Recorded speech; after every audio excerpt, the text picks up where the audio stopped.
lovies, happy Sunday. Today we're getting into Matthew chapter 16. This is a pivotal chapter in the New Testament touching on themes of faith, identity, and revelation. In verses 1 through 4, the Pharisees and Sadducees test Jesus, asking him for a sign from heaven.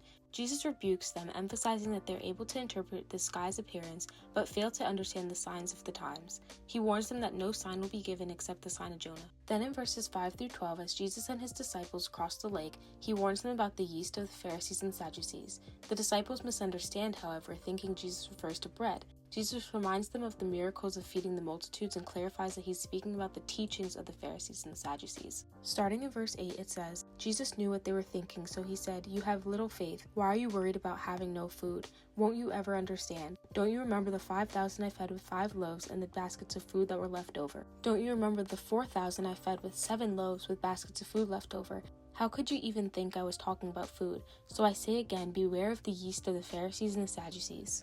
Jesus then asks his disciples, "Who do the people say the Son of Man is?" They respond with various answers from the public. Jesus then asks, "But what about you? Who do you say I am?" Peter responds, declaring, "You are the Messiah, the Son of the living God." Jesus replies in verse 17, saying, "You are blessed, Simon, son of John, because my Father in heaven has revealed this to you. You did not learn this from any human being. Now I say to you that you are Peter, and upon this rock I will build my church, and all the powers of hell will not conquer it. And I will give you the keys of the kingdom of heaven. Whatever you lock on earth will be locked in heaven, and whatever you open on earth will be opened in heaven." Then in verses 21 through 23, Jesus begins to explain to his disciples that he must go to Jerusalem and suffer many things, be killed, and on the 3rd day be raised to life. Peter rebukes Jesus, saying it should never happen, and then Jesus in turn rebukes Peter, saying, "Get behind me, Satan," emphasizing that Peter is seeing things from merely a human point of view rather than from God's point of view.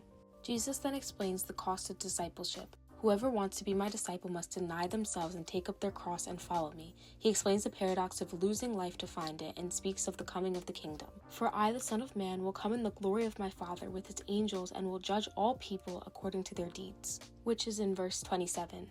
This chapter richly teaches about recognizing Jesus' true identity, the nature of faith, understanding spiritual teaching, and the cost and rewards of discipleship. It invites us to deepen our faith and commitment to following Christ. I'll be back again tomorrow with chapter 17.